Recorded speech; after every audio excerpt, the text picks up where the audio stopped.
ప్రపంచ వ్యాపార ధోరణిలో ఎన్నో సంచలన మార్పులు వస్తున్నాయి. ఇందుకు ఉదాహరణ శాంసంగ్ కంపెనీ తాజా నిర్ణయం. ఇప్పుడు కస్టమర్లకు ఉత్పత్తి నుంచి ఎక్కువ విలువ అందించేలా శాంసంగ్ సాధ్యమైనంత వరకు ఖర్చుల భారాన్ని భరిస్తోంది. రాబోయే పండుగల సమయంలో వడ్డీ లేని ఈఎంఐలు లేదా పండుగ డిస్కౌంట్ల రూపంలో వినియోగదారులకు అందుబాటు ధరల్లో పరికరాలు అందించడానికి ప్రయత్నిస్తూ కొత్త సంచలనం రేపింది. భారతీయ కస్టమర్లపై పెరుగుతున్న ఉత్పత్తి ఖర్చుల ప్రభావం పడకుండా చూడడానికి శాంసంగ్ సాధ్యమైనంత వరకు ఆ భారాన్ని తానే భరిస్తుందని పీటీఐ వెల్లడించింది. రాబోయే పండుగల సీజన్లో వడ్డీ లేని ఈఎంఐలు, ప్రత్యేక డిస్కౌంట్ల వంటి తక్కువ ఖర్చు కొనుగోలు అవకాశాలను అందిస్తామని Samsung south west Asia CEO president JB park చెప్పారు. పెరుగుతున్న ముడి పదార్థాల ఖర్చుల వల్ల ఈ ఏడాది మొదటి 6 నెలల్లో భారత ఎలక్ట్రానిక్స్ మార్కెట్లో 15% తగ్గిందని పార్క్ తెలిపారు. రెండో అర్ధభాగంలో మెమరీ చిప్ కొరత మరింత తీవ్రంగా మారే అవకాశం ఉండడంతో పరిస్థితులు సవాలుగా ఉంటాయని చెప్పారు. అయితే కస్టమర్లకు ఉత్పత్తి నుంచి ఎక్కువ విలువ అందించేలా శాంసంగ్ సాధ్యమైనంత వరకు ఖర్చుల భారాన్ని భరిస్తోంది. భారత కస్టమర్లకు వీలైనంత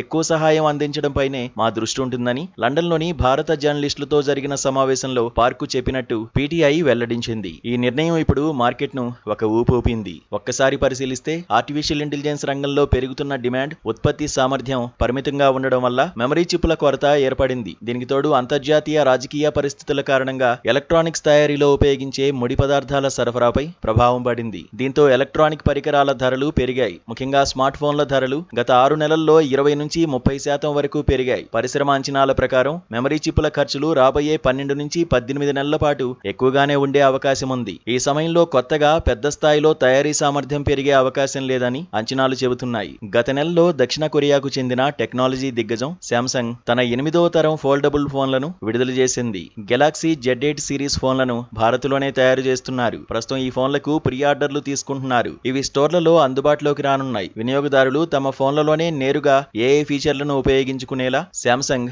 ఆన్ డివైస్ ఏఐపై దృష్టి పెడుతోంది. ఏఐ ఆధారిత సేవలను మరింత ఉపయోగకరంగా మార్చడంపై శాంసంగ్ దృష్టి పెట్టింది. భారత్లోని వివిధ భాషల అవసరాలను దృష్టిలో పెట్టుకుని శాంసంగ్ గెలాక్సీ ఏఐ భాషా సామర్థ్యాలను కూడా విస్తరిస్తోంది. ఇలా ఈ కంపెనీ ఇప్పుడు ఒక భారీ సంచలనం రేపింది.